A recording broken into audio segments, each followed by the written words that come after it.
Attention shoppers, we now have taste in the bread aisle. Dave's Killer Bread. That's right, an organic bread that doesn't need 3 spoonfuls of sriracha jam to delight your taste buds. Dave's Killer Bread is a 21-grain salute to the end of boring bread. A brand on a mission to make the most out of every loaf, to rid the world of GMOs and artificial ingredients, and plant the seeds of good in all that they bake. But Dave's Killer Bread has done more than raise the bar on bread. In fact, Dave's Killer Bread was built on the belief that second chances can change lives. When its founder, Dave, the guy with the guitar you see on every loaf, returned to the family bakery after 15 years in prison. Dave took that chance and ended up creating what would become the country's #1 organic bread, while never forgetting his not-so-easy path. That's why at Dave's Killer Bread, they proudly practice second chance employment, hiring the best person for the job, regardless of criminal background. And by the taste of it, things have worked out rather well. Dave's Killer Bread. Bread amplified.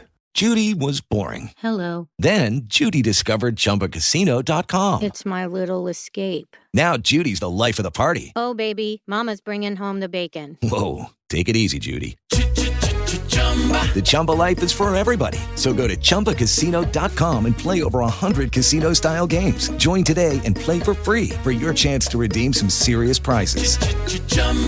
ChumbaCasino.com. No purchase necessary. Void where prohibited by law. 18 plus terms and conditions apply. See website for details. From Hollywood, it's time now for...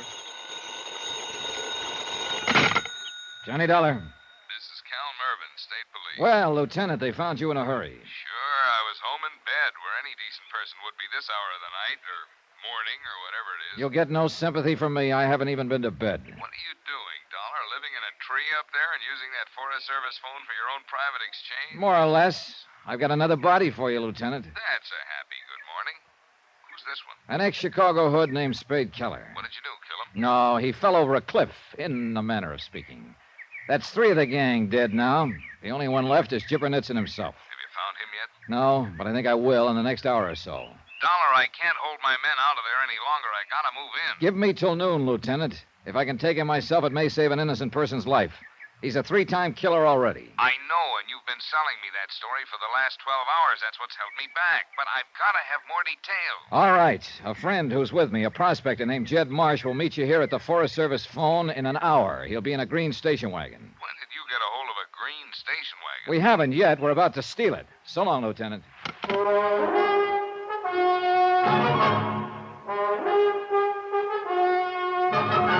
Tonight and every weekday night, Bob Bailey in the transcribed adventures of the man with the action-packed expense account, America's fabulous freelance insurance investigator. Yours truly, Johnny Dollar.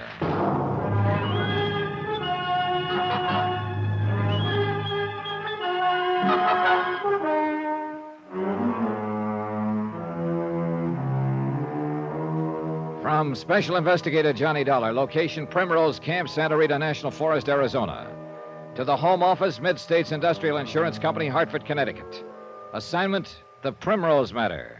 Expense account, final page.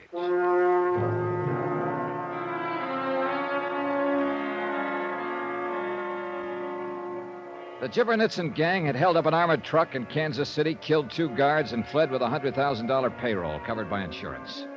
I'd finally tracked them down in the Santa Rita Mountains of southern Arizona. 3 of the gang were dead now, and only the Jipper himself was still unaccounted for. But he was close around, that I was sure of, somewhere near the Primrose tourist camp where I was staying. A lonely layout on a dead-end mountain road run by old Pop Bardell and his wife, and their daughter Jenny, whom I still hadn't seen. It was nearly dawn when Jed Marsh and I got back to the camp. There was no sign of life. We'd taken the keys to Pop's station wagon from the dead gangster's pocket. Jed got into the station wagon and waited until I was over at the cabin, then started the motor. I was counting on the sound of the motor to bring somebody out into the open, and the plan worked, partly. But it wasn't the Jipper who showed, it was Pop Bardell. Hey, what are you doing? Where are you going? He came running out of the living quarters behind the souvenir shop, tugging at his suspenders. Come back here. He didn't notice me until I walked up behind him. What the devil? What are you doing up? I'm an early riser. Anything wrong, Mr. Bardell? Wrong? Why, no. What do you think be wrong? I don't know, but I thought you seemed a little upset about something. Oh, it's just... Did you happen to notice who was driving my station wagon, Mr. Dollar? I can't say I particularly noticed. I imagine it was your nephew, wasn't it? I don't know. I didn't get out in time to see. Well, who else would it be? Your daughter, you told me, is in Tucson. There's nobody else here, is there? Except you and your wife? No, nobody else. I just thought maybe I reckon it was him, all right. He don't seem to be around. Is he in the habit of taking your car without telling you, Mr. Bardell? No, of course not. He must have just gone after something. He'll be back in a little while. You know, it seems funny him having the keys to it. He's kind of taken over your place here, hasn't he? What do you mean? Well, taking your car the way he just did. And yesterday evening, when I wanted to rent a cabin for the night, you claimed they were all full, weren't going to let me have one until he stepped in and okayed it. Well, he's my nephew, one of the family. Somehow, though, I can't quite picture you as a man who'd let any other member of his family run things. Unless, of course, you happen to be in a position where you had no choice. What are you talking about? I think you know. Well, of course I got a choice. Why wouldn't I have? Not one, though, that you'd probably care to make, if I've got the setup here tagged right. You ain't no tourist, Dollar, and you ain't here looking for uranium. Who are you, anyhow? I'm a special investigator for an insurance company, the company that insured that $100,000 payroll that was stolen in Kansas City by Chipper Nitzen and his gang. What's that got to do with anything here at Primrose? Quite a bit, Mr. Bardell, because this is where the gang holed up.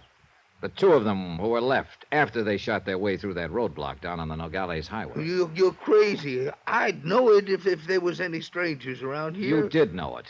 One of the two was the man you claim was your nephew. Now, wait a minute. Actually, he was a gangster by the name of Spade Keller. He's dead, by the way. He's dead? Yeah, that's right. It wasn't he that took your station wagon. It was a friend of yours, Jed Marsh. Jed? Why? What's he aiming to do? Meet the police on the road down below, tell them what the setup is here, and stall them off if he can. Long enough for me to have a try at taking Nitzen without giving him a chance to hurt your daughter. What do you mean by that? Last night, your wife told me Jenny was in her room ill. You said she was in Tucson. One thing's sure, she wasn't around here anywhere. Neither was Jipper. I think he's been holding her as a hostage to keep you and your wife in line. That's why you had to let Spade Keller pass himself off as your nephew. No, that ain't true. You're out of your mind. Am I? Jenny's in Tucson, like I told you. Your wife said she was here. Oh, she was upset. Sure she was, because of the danger to her daughter, the same reason that's got you upset. No, it ain't true. She'll have a lot better chance if you cooperate with me. Please get out of here, Dollar. Leave us alone. It wouldn't change things if I did. The police are going to move in at noon with 50 men and start a search.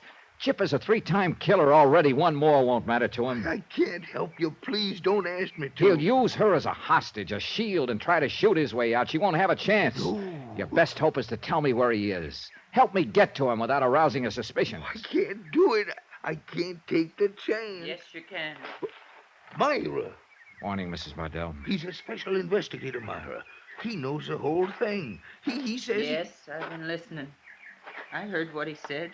And he's right, too. Myra, that fella Nitzen said if we were I so know much... what he said. If we breathed one word of him being here to anybody, he'd kill Jenny first and then us. And I heard what Mr. Dollar just said, too. And he's right. We gotta take the chance. For Jenny's sake. It's all we can do now. I don't know. I just don't know. With the police coming in like they are, it's out of our hands now. She's right, Mr. Bardell. You can't do anything about the inevitable.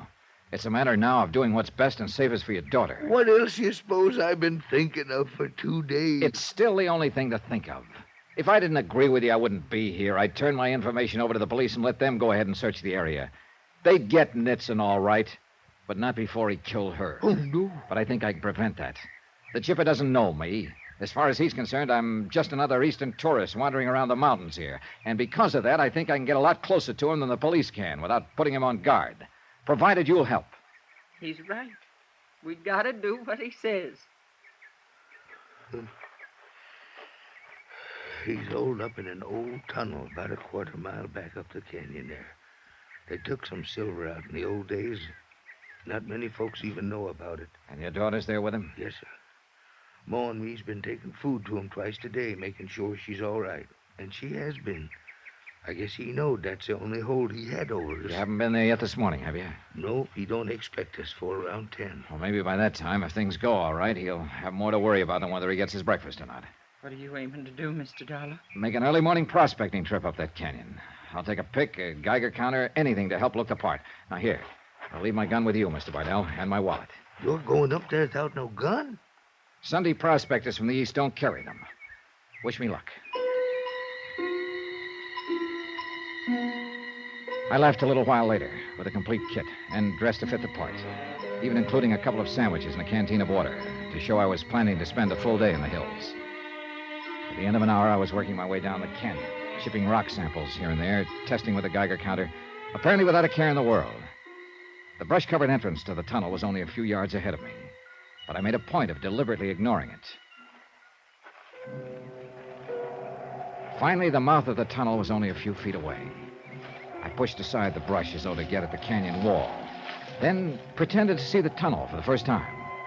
I pushed aside some more brush, and I stepped inside. After a moment's hesitation, I fished out my flashlight and started walking back in from the entrance. I hadn't gone far before I got results. Oh. I went out like a light. You didn't have to hit him. He's just some prospector who stumbled in here accidentally. Relax, kid. He's just knocked out. You didn't have to hit him like that. I can't afford to take chances. I'm going out the entrance. Make sure he was alone. If he comes to you, call me. The blow had been sharp, but without much force. I was out only for a matter of seconds, but I went on playing possum. I waited now until he was out of earshot. Jenny. You're conscious. You know my name. Take it easy. I don't want him to hear us. But who are you? What are you... Never mind. There's no time. Just don't worry. I'm here to get you out of this. But how? He's a killer. A gangster. I know who he is. Look. Has he got that money here with him? That he stole in Kansas City? Yeah. Yeah, I'd sent some canvas sacks back inside the tunnel farther. What difference does that make? Plenty. That's what I was hired to recover. Hired to... I don't understand. Oh, well, I'll tell you later.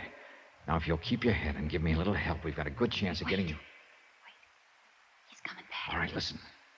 Maneuver him 4 or 5 yards away from me with his back turned and keep him that way for just 5 seconds. I'll do the rest. Got it? Yeah, but I don't know if I Never can. mind the if. Just do it. All right. Don't let him know I'm conscious.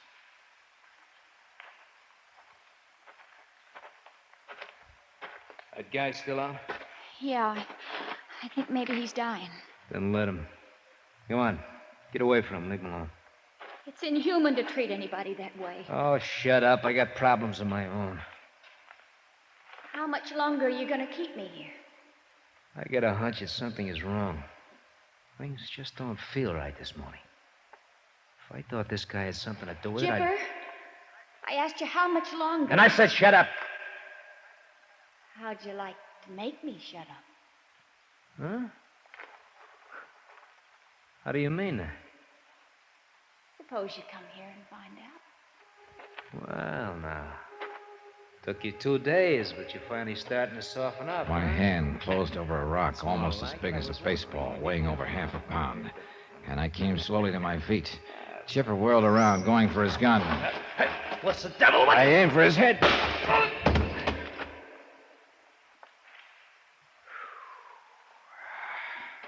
All right, Jenny.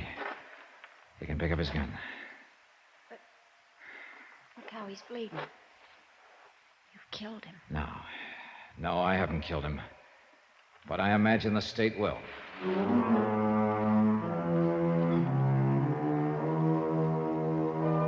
Expense account item 12, $309.45. Incidentals in Arizona and transportation back to Hartford.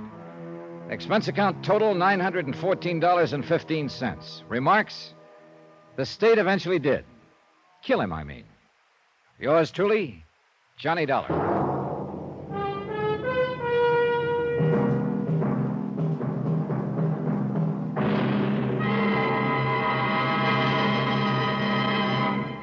Now, here's our star to tell you about next week's story. Ever chase a phantom? Well, believe me, I have. And I will next week in the Phantom Chase Matter. Join us, won't you? Yours truly, Johnny Dollar.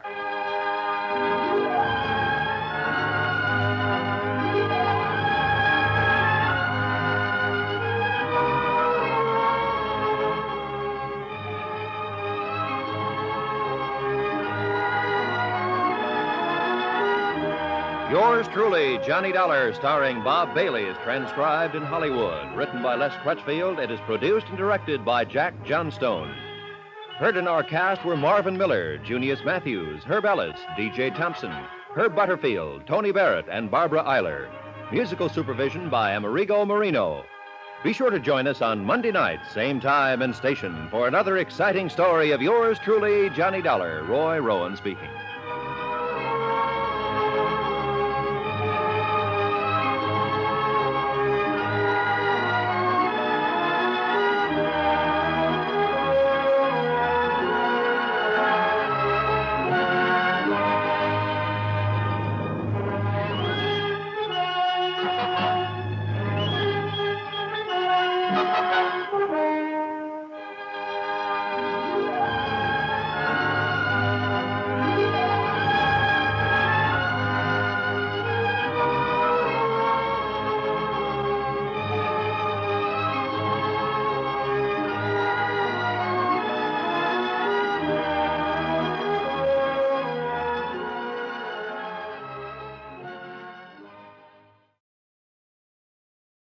Hello, it is Ryan, and I was on a flight the other day playing one of my favorite social spin slot games on ChumbaCasino.com. I looked over at the person sitting next to me, and you know what they were doing? They were also playing Chumba Casino. Coincidence? I think not. Everybody's loving having fun with it. Chumba Casino is home to hundreds of casino-style games that you can play for free anytime, anywhere, even at 30,000 feet. So sign up now at ChumbaCasino.com to claim your free welcome bonus. That's ChumbaCasino.com and live the Chumba life. No purchase necessary. VGW. Void where prohibited by law. See terms and conditions. 18+.